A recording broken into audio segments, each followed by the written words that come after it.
एक बार फिर से आपका स्वागत है। चलिए खबरों में आगे बढ़ेंगे। मऊ में पुरानी पेंशन बहाली को लेकर अभियान चलाया गया। मंच अटेवा से घंटे बचाओ अभियान की शुरुआत की गई। घोसी सांसद अतुल राय के कार्यालय पर इस कार्यक्रम का आयोजन किया गया। घंटे बजाकर पुरानी पेंशन बहाली की मांग की गई और पुरानी पेंशन बहाली की मांग को लेकर प्रदर्शन भी किया गया।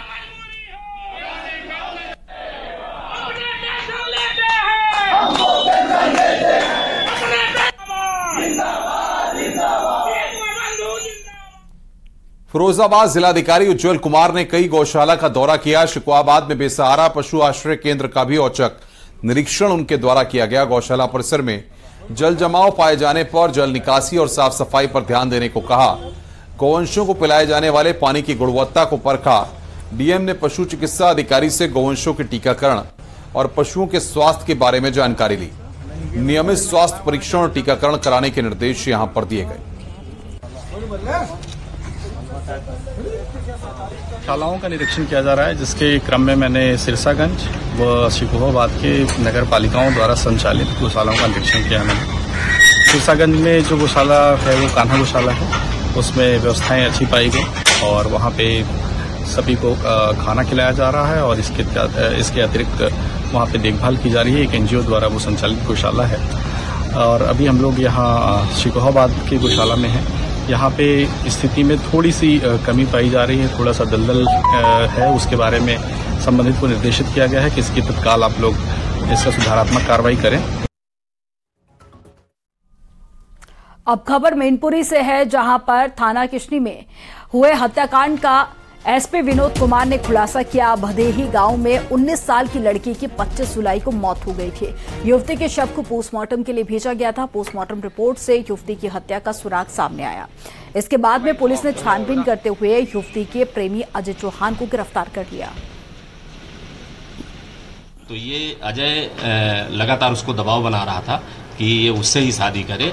तो जब वो मना करती थी तो ये उस पर लगातार दबाव बनाता था और भाग चलने की बात करता था।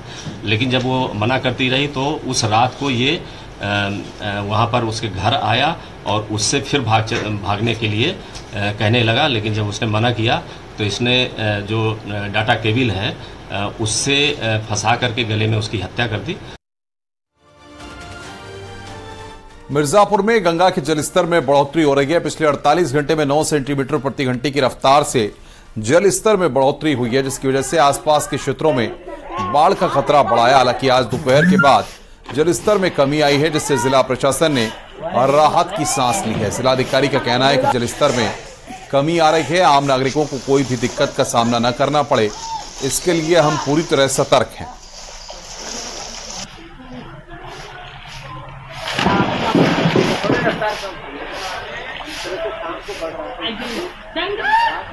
पुरानी पेंशन बहाली मंच के राष्ट्रीय अध्यक्ष आदरणीय विजय कुमार बंधु के आह्वान पर 1 अगस्त से 30 अगस्त तक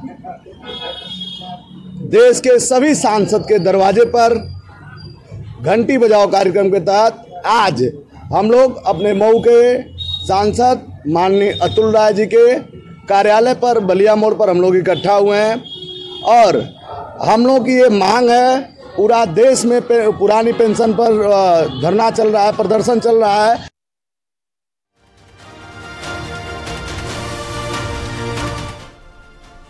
इटावा जिले की सफाई पुलिस ने बड़ी कार्रवाई की है। पुलिस ने किसान सेवा केंद्र के संविदा कर्मी को गिरफ्तार कर लिया।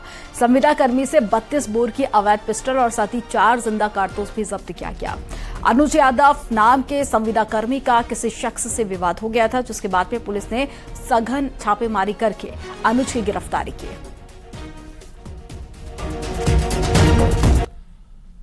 प्रतापगढ़ में घर से अचानक लापता हुआ बेटा जब चौथे दिन घर लौटा तो परिजनों की खुशी का ठिकाना नहीं रहा। घर वालों की डांट से नाराज होकर 13 साल का बेटा घर से दूर चला गया। पिता ने थाने में लापता होने की शिकायत दर्ज कराई है। 3 दिन बाद लड़का चंडीगढ़ पहुंच चुका था। तभी एक अनजान शख्स ने उसकी मदद की। उसके घरवाले से फोन पर बातचीत की और पुलिस को सुपुर्द कर दिया गया। प्रतापगढ़ के मानिकपुर पुलिस ने लालगंज रेलवे स्टेशन पहुंचकर लड़के को बरामद कर लिया है और फिर परिजनों को सौंप दिया।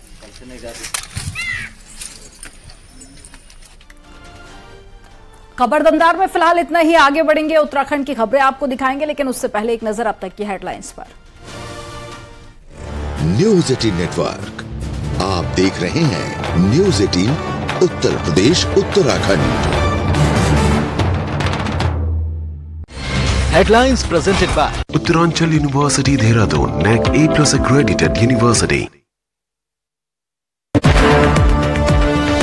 ऋषिकेश एम्स से कोटद्वार के अस्पताल ड्रोन से दवा भेजने का ट्रायल फेल। कोटद्वार से पहले पेड़ में फंसा ड्रोन, अस्पताल में स्टाफ करता रहा इंतजार।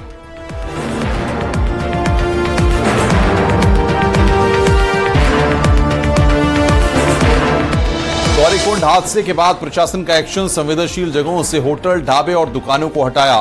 अब राज्य में सभी जगह ऐसे ही एक्शन का आदेश।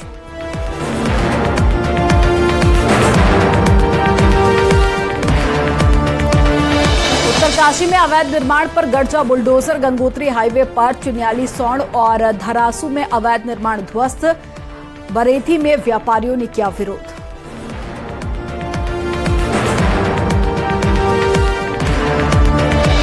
जोशीमठ में मारवाड़ी के पास भारी भूस्खलन, न्यूज 18 के कैमरे में कैद हुई तबाही। नैनीताल में महत्वपूर्ण कालाडूंगी रोड का 10 मीटर हिस्सा टूटा, खतरनाक हुआ सफर।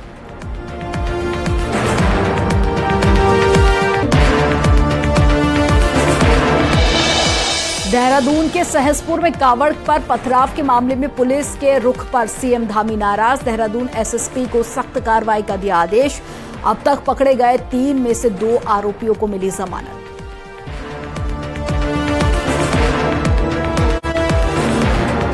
Headlines presented by Uttaranchal University Dehradun, NAC A+ accredited university.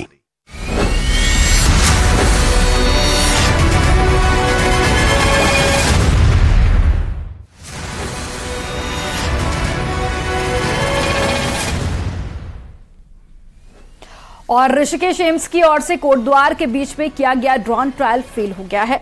AIIMS Rishikesh से कोटद्वार 20 अस्पताल आ रहा ड्रोन 20 अस्पताल से तकरीबन 20 किलोमीटर पहले एक यूकेलिप्टस के पेड़ में ही फंस गया। ऋषिकेश से ड्रोन का सोमवार को ट्रायल किया गया था, लेकिन यशोधपुर के पास में यूकेलिप्टस के ऊंचे पेड़ में ये ड्रोन फंस गया और कुछ देर बाद नीचे गिर गया।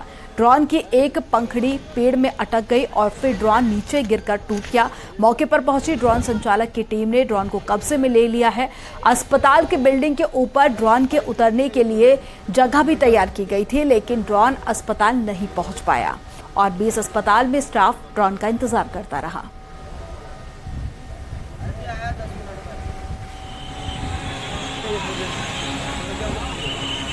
वाला था, लेकिन चूंकि सब चीज़ें मशीनरी युग है तो किसी पार्ट में कोई फॉल्ट आया हुआ होगा तो इमरजेंसी लैंडिंग भी होती है इसमें।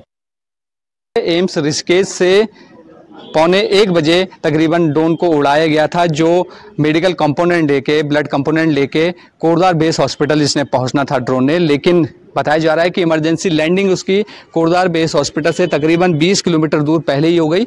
तो आने वाले दिनों में दोबारा से ट्रायल किए जाएंगे और जब ये ट्रायल सफल हो जाते हैं, एक बार पूरी तरह से सफलता इसमें मिल जाएगी, उसके बाद ही इसको रेगुलर यूज में लाया जाएगा। अनुपम भारद्वाज, न्यूज 18 कोटद्वार। देहरादून से सूत्रों के हवाले से एक बड़ी खबर आ रही है। सहसपुर में कावड़ यात्रियों पर पथराव के मामले में पत्थरबाजों पर पुलिस के नरम रुख से मुख्यमंत्री धामी नाराज हो गए हैं। सीएम धामी ने देहरादून एसएसपी को 2 टूक कहा है कि कानून से खिलवाड़ करने वालों से सख्ती बरती जाए, नहीं तो पुलिस पर मुझे सख्ती बरतनी पड़ेगी। सीएम धामी ने डीजी लॉ एंड ऑर्डर और एसीएस राधाथोड़ी से भी बातचीत की है। आपको बता दें कि 14 जुलाई को सहसपुर में कावड़ यात्रियों पर पथराव किया गया था। इसमें 3 आरोपियों को गिरफ्तार किया गया था, उसमें भी 2 आरोपी जमानत पर छूट चुके हैं।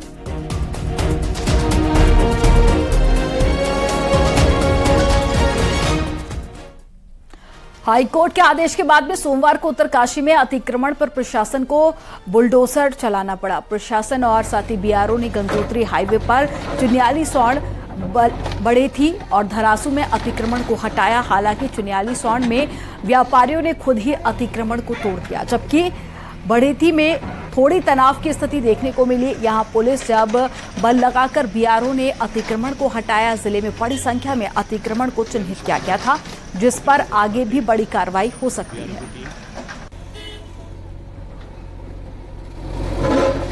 उसमें जो अतिक्रमण था वो स्वयं व्यापारियों द्वारा हटाया जा रहा है, जिसमें समस्त व्यापारी या व्यापार मंडल अध्यक्ष अपना पूरा सहयोग जो है शासन प्रशासन को दे रहा है। पथ अतिक्रमण के विरुद्ध एक निरीक्षण करते हुए आवश्यक कार्रवाई करने के निर्देश प्राप्त हुए हैं और उसके तहत सभी उप जिलाधिकारियों को और साथ ही साथ वन क्षेत्रों के लिए प्रभागी वन अधिकारियों को निर्देशित किया गया है।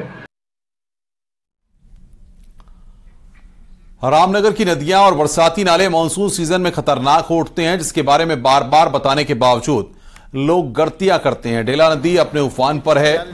जब यहां 4 लड़कों ने बाइक को रपटे से पार करने की कोशिश की, तस्वीरों में आप देख सकते हैं कि कैसे चारों लड़के बाइक को तेज बहाव में पार कर रहे हैं। तभी पानी के तेज बहाव में बाइक के साथ वो भी बह जाते हैं। गनीमत रही कि कोई बड़ा हादसा नहीं हुआ। चारों लड़कों को स्थानीय लोगों की मदद से पुलिस ने बाहर निकाला। हालांकि इस बार कोई बड़ी दुर्घटना नहीं हुई, लेकिन लोगों की ऐसी जल्दबाजी हादसों को न्योता जरूर दे रही है। कोई जाए यार इनके। देखिए, डेला नदी में जो हमारा रपटा है पानी पे, 2 युवक जो मोटरसाइकिल पे सवार थे वो किनारे पे खड़े थे और उनका पैर फिसलने से वो नदी में गिर गई, जिनको हमारा द्वारा मौजूद प्रशासन पुलिस की मदद से उनको बाहर निकाला गया।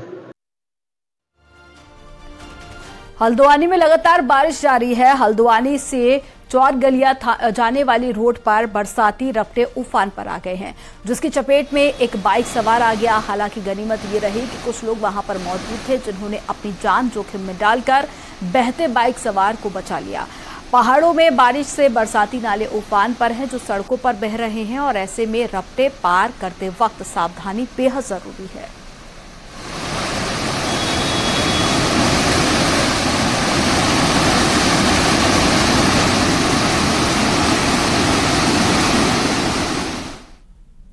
बरसात के बीच लगातार जारी चेतावनियों से भी लोग सबक लेने का नाम नहीं ले रहे हैं।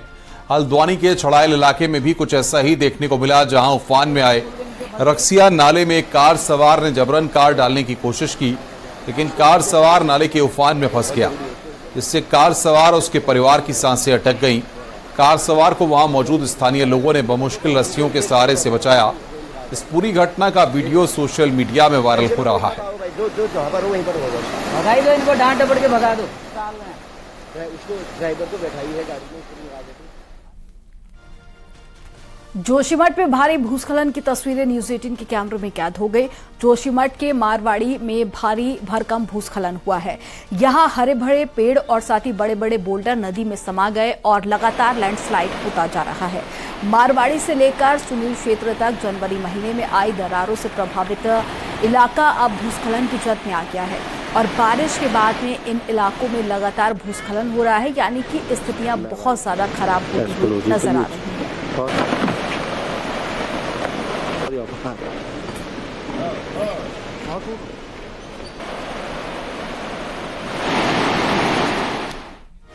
नैनीताल में कालाडूंगी रोड टूट गई है। नारायण नगर के पास 10 मीटर हिस्सा टूट गया। हालांकि सड़क से आवाजाही हो रही है, लेकिन खतरा भी बना हुआ है। इसके साथ ही 12 पत्थर के पास सड़क में मलबा आने से भी खतरा हो गया है। सड़क टूटने के बाद दिन में गाड़ियों को रोक रोक कर भेजा जा रहा है।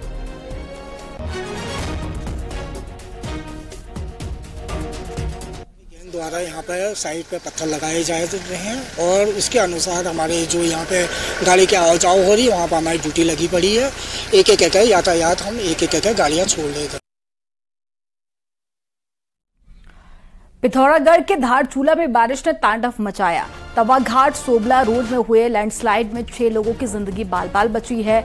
NHPC के डैम के पास में उस वक्त लैंडस्लाइड हुआ जब डैम के पास में एक कार में सवार कुछ लोग गुजरने की कोशिश कर रहे थे, लेकिन ऊपर से आए मलबे को देखते हुए कार के ड्राइवर ने तो ब्रेक लगाकर जैसे तैसे अपनी और कार सवारों की जान बचाई।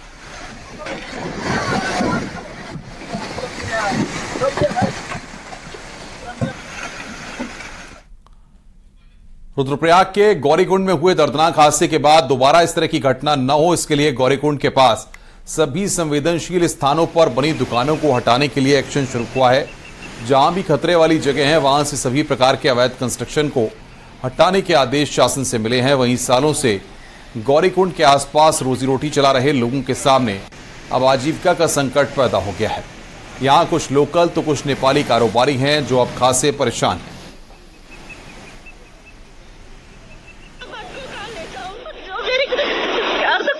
जितने पैसे थे वो तो पैसे लगा दिया। अब मैं कहाँ जाऊँ, कहाँ ले जाऊँ?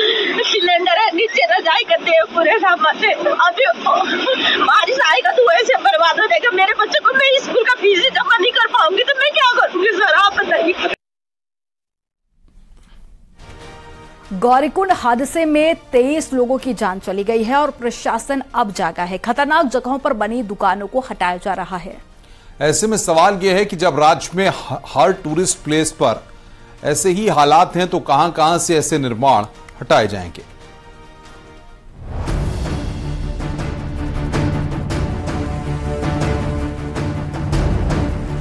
3 अगस्त की रात को हुए गौरीकुंड हादसे ने सबको दहला कर रख दिया। लोग रेत की तरह पानी में बह गए। 3 शव रिकवर कर लिए गए, बाकी लापता हैं। हादसा हुआ तो अब जाकर प्रशासन नींद से जागा। गौरीकुंड से लेकर गुप्त काशी तक ऐसे खतरनाक जोन में होटल, लाउंज, ढाबे बनाकर बैठे लोगों को हटाया जा रहा है। तो प्रदेश के अन्य जिलों के लिए भी टूरिस्ट प्लेस और खासकर 4 धाम यात्रा रूट पर डेंजर जोन में बनाए गए होटल, ढाबों को हटाने के निर्देश दिए गए हैं। जो इस तरह की दुकानें बनी है उसको हमको सुरक्षित जगह पर ले जाना पड़ेगा। अगर कैंप कहीं है इस तरह के असुरक्षित जगह पे तो उसको हमको सुरक्षित जगह पे शिफ्ट करना पड़ेगा, सिस्टमैटिक बनाने पड़ेंगे। एक तो नंबर 1 जो कि हटाना पड़ेगा तुरंत उन दुकानों को। अब इन निर्देशों का पालन कितना होगा ये बड़ा सवाल है। सुदूर पहाड़ों की बात छोड़ भी दें तो राजधानी देहरादून से लगे मसूरी की तस्वीर आपको दिखाते हैं। मसूरी के बीच ऐसे दर्जनों होटल, ढाबे बनाए गए हैं जिनको नदी नालों में पिलर डालकर बहुमंजिला बना दिया गया है। हालात बताते हैं कि मानसून की बारिश हो या फिर भूकंप, एक हल्का सा झटका यहाँ कभी भी गौरीकुंड जैसा हादसा हो सकता है। मसूरी से न्यूज़ 18 के लिए सुनील नौप्रभात की रिपोर्ट।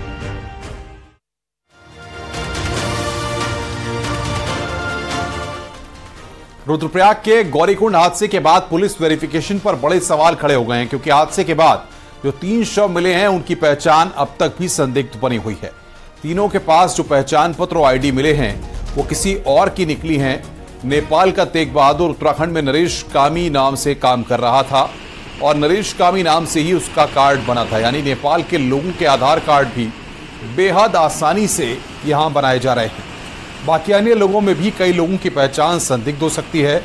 अब भी 20 लोग लापता हैं और उनकी तलाश जारी है, लेकिन उनकी पहचान को लेकर भी सवाल खड़े हो रहे हैं। हालांकि पुलिस ने फिर से रटा-रटाया जवाब दिया है, वेरिफिकेशन ड्राइव चलाएंगे।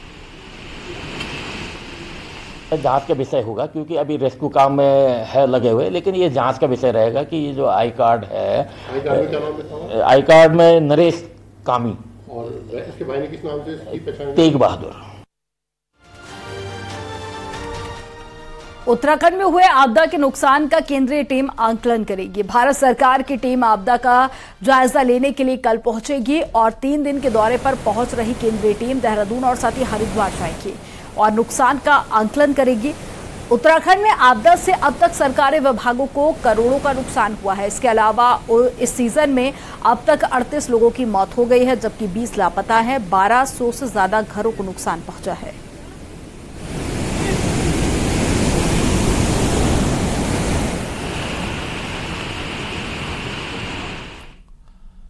देहरादून से बड़ी खबर है। सचिवालय में कई गाड़ियों का इस्तेमाल कर रहे अफसरों को अब सिर्फ एक ही गाड़ी मिलेगी और बाकी गाड़ियां राज्य संपत्ति विभाग को वापस करनी होगी। सीएम धामी के निर्देश के बाद राज्य संपत्ति विभाग ने इसका आदेश जारी कर दिया है। यहां कई अफसरों के पास 2 या फिर 3 विभागों का भी चार्ज है और वो तीनों विभागों की गाड़ियों का इस्तेमाल कर रहे हैं। लिहाजा सरकार पर बेवजह खर्चा बढ़ रहा है, जिस पर सीएम धामी ने मामले को गंभीरता से लिया है। राज्य संपत्ति विभाग के आदेश में साफ लिखा है कि एक समय में एक ही गाड़ी मिलेगी, चाहे विभाग कितने भी क्यों न हो। फिजूल खर्ची पर रोक लगाने के मुख्यमंत्री पुष्कर सिंह धामी के सख्त रुख के बाद राज्य संपत्ति विभाग भी एक्शन मोड में आ गया है। विभाग ने व्यवस्था अधिकारी को सख्त आदेश दिए हैं कि वो ऐसे अफसरों की लिस्ट तैयार करे जिनके पास एक से अधिक सरकारी गाड़ियां हैं। उनसे तत्काल इन गाड़ियों को सरेंडर करने को कहा जाएगा। कैमरा पर्सन संदीप के साथ सुनील नौप्रभात, न्यूज 18 देहरादून। उत्तराखंड की खबरें आगे भी विस्तार से आपको बताएंगे, लेकिन पहले पहाड़ से जुड़ी हुई 10 बड़ी खबरें आपको दिखाते हैं फटाफट अंदाज में। उत्तरकाशी के पशु बड़ी संख्या में अज्ञात बीमारी की चपेट में आ गए हैं, जिसके चलते कई पशु अकाल मौत के मुंह में जा रहे हैं। रुड़की के गंगनहर इलाके में महिला से दुष्कर्म मामले में पुलिस ने 2 आरोपियों को गिरफ्तार किया। राहुल गांधी की लोकसभा की सदस्यता बहाल होने पर अल्मोड़ा में कांग्रेस कार्यकर्ताओं ने गांधी में जश्न मनाया और मिठाई बांटी। रामनगर में पुलिस के टेम्पू सीज करने के मामले तूल पकड़ रहा है। टेम्पू यूनियनों ने प्रदर्शन किया और समस्या के समाधान की बात कही है। देहरादून के आड़त बाजार को शिफ्ट किए जाने की कवायद तेज हो गई है। डीएम ने इसके लिए अधिकारियों की बैठक ली। उत्तरकाशी के डुंडा के कोड़ाफेड़ी गांव में सरकार जनता के द्वार कार्यक्रम के दौरान विभाग के अधिकारियों के नहीं पहुंचने से ग्रामीण नाराज हो गए। बागेश्वर मिशन इंद्रधनुष अभियान की शुरुआत हो गई है, जिसमें गर्भवती महिलाओं और 5 साल के बच्चों को छूटे हुए टीके लगाए जाएंगे। देहरादून में सोमवार से इंद्रधनुष टीकाकरण अभियान की शुरुआत की गई। टीकाकरण ऑन द स्पॉट ऑनलाइन पंजीकरण के माध्यम से किया जा रहा है। सावन के सोमवार को थराली में पहली बार कांवड़ यात्रा का आयोजन किया गया, जिसके बाद में देवाल में जलाभिषेक किया गया। रामनगर के वन परिसर में एक सांबर हिरन अक्सर टहलते हुए मिल जाता है। लोग कई बार इसके पास जाकर सेल्फी लेते हुए भी नजर आ जाते हैं।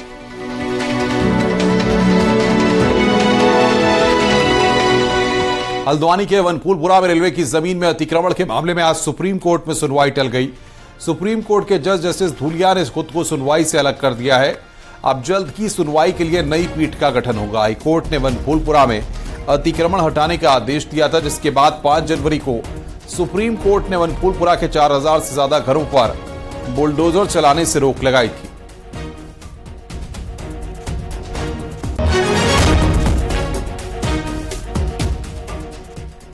20 सितंबर से 2 अक्टूबर के बीच में कांग्रेस पूरे प्रदेश में पदयात्रा की शुरुआत कर सकती है। आज कांग्रेस प्रदेश ऑफिस में प्रदेश प्रभारी, प्रदेश अध्यक्ष, विधायक और पूर्व विधायकों की बड़ी बैठक हुई। बैठक में तय हुआ कि जल्द ही पदयात्रा का पूरा जो प्रोग्राम है वो जारी किया जाएगा, जिसमें 10 दिन कांग्रेस नेता राहुल गांधी, प्रियंका गांधी वाड्रा समेत कई बड़े नेता शामिल होंगे। इस पदयात्रा में कांग्रेस का टारगेट 60 दिनों में 45 से ज्यादा विधानसभा क्षेत्रों को कवर करने का है और यात्रा पहाड़ी जिलों से शुरू होगी या मैदान से, अभी तक ये तय होना बाकी है।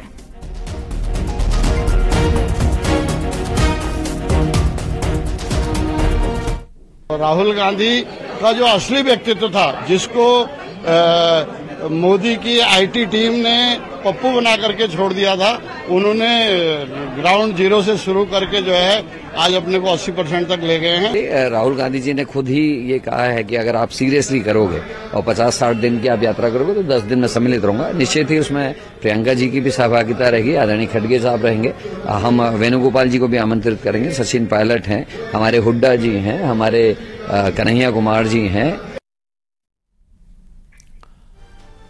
कांग्रेस ऑफिस में अक्सर बड़े नेताओं के बीच पोस्टर वॉर चलती है। आज कांग्रेस की बैठक से पहले जिस दीवार पर कांग्रेस नेता प्रीतम सिंह को सीनियर ऑब्जर्वर की बधाई देने वाला पोस्टर लगा था, बैठक से पहले उनके ऊपर कांग्रेस प्रदेश प्रभारी देवेंद्र यादव के उत्तराखंड आने पर स्वागत का पोस्टर लग गया।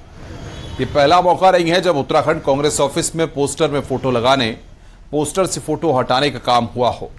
प्रीतम सिंह के पोस्टर के ऊपर प्रदेश प्रभारी देवेंद्र यादव का पोस्टर लगने पर जब प्रीतम सिंह से सवाल पूछा गया तो उन्होंने सीधे शब्दों में कहा कि उन्हें अपनी राजनीति चमकाने के लिए किसी पोस्टर की जरूरत अब नहीं है और ऐसा करने वालों पर वो कुछ नहीं कहना चाहते।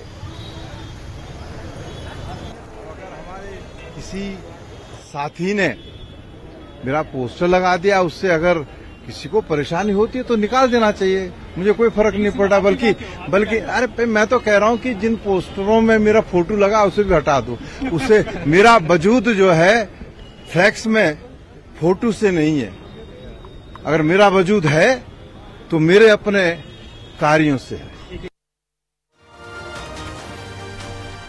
उत्तरकाशी के बड़कोट में पीडब्ल्यूडी के एग्जीक्यूटिव इंजीनियर के दफ्तर पर पूर्व विधायक केदार सिंह रावत कई कार्यकर्ताओं के साथ में पहुंचे, लेकिन इंजीनियर के मौजूद नहीं होने पर हंगामा हुआ, जिसके बाद में बड़कोट के तहसीलदार भी पहुंचे। तहसीलदार ने फोन पर जानकारी ली तो पता चला कि इंजीनियर की तबीयत खराब है और वो घर पर ही है, जिसके बाद में केदार सिंह रावत ने उनके घर पहुंचकर घेराव किया। हालांकि इंजीनियर ने पूर्व विधायक को विभागीय योजनाओं की जानकारी दी। वहीं पूर्व विधायक ने कहा कि कार्यकर्ताओं की शिकायत है कि एग्जीक्यूटिव इंजीनियर अपने दफ्तर में नहीं बैठते हैं और ना ही फोन उठा रहे हैं, जिसके बाद में उन्हें आना पड़ा। पूर्व विधायक ने यह भी कहा कि छोटे छोटे कार्य भी नहीं हो पा रहे हैं। बीते 1.5 साल में कई कार्य अभी लंबित हैं।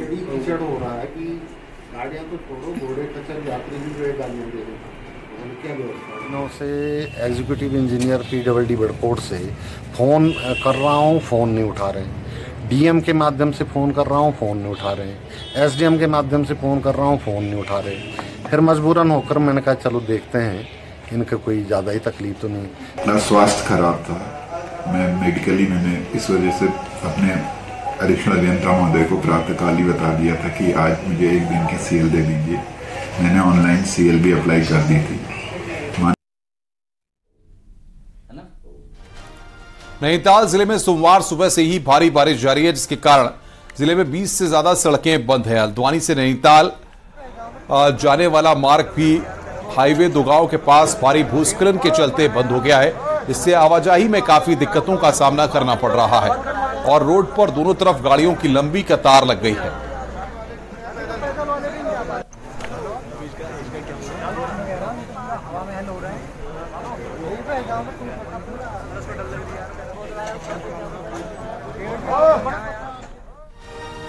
पिथौरागढ़ में तवा घाट हाईवे में लगातार लैंडस्लाइड हो रहा है। घटखोला के पास में बॉर्डर के इस हाईवे पर एक बार फिर से पहाड़ी दरकी है। पहाड़ी दरकने से रोड पूरी तरह से बंद हो गया है, जिस कारण सैकड़ों गाड़ियां फंसी हुई हैं। घटखोला के पास में लैंडस्लाइड होने से व्यास, चौदास और साथ ही दारमा घाटी के लिए आवाजाही बंद हो गई है। बीआरओ की इस रोड में लोगों को खासी दिक्कतों का सामना करना पड़ रहा है।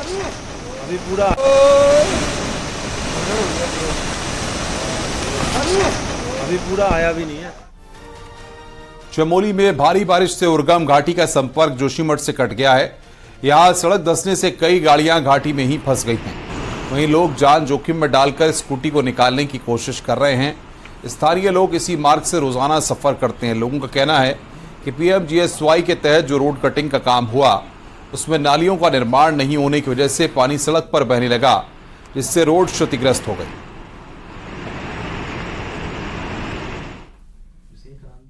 हेलंग उर्गम मोटर मार्ग की स्थिति 12 किलोमीटर तक बहुत ही खराब दयनीय स्थिति है इसकी, और मोटर मार्ग के किनारे जो जल निकास नाली बननी चाहिए वो जल निकास नाली कहीं दिखती नहीं है। इसी कारण जो जल निकास नाली नहीं है, इसी कारण जो है मोटर मार्ग बार बार बरसात के मौसम में खराब हो जाता है और आने जाने लायक नहीं रहता है। चमोली में भूस्खलन से सबसे ज्यादा परेशानी का सामना ग्रामीण क्षेत्रों के लोगों को करना पड़ता है। लैंडस्लाइड से स्कूल का रास्ता भी टूट गया है, जिस कारण स्कूली बच्चों को जान हथेली पर लेकर पढ़ाई करने स्कूल जाना पड़ रहा है। अभिभावक इन्हीं टूटे रास्तों से अपने बच्चों को स्कूल भेजने के लिए मजबूर है, लेकिन इन रास्तों पर कभी भी कोई बड़ा हादसा हो सकता है। आगे टेस्ट खाली क्या है ना,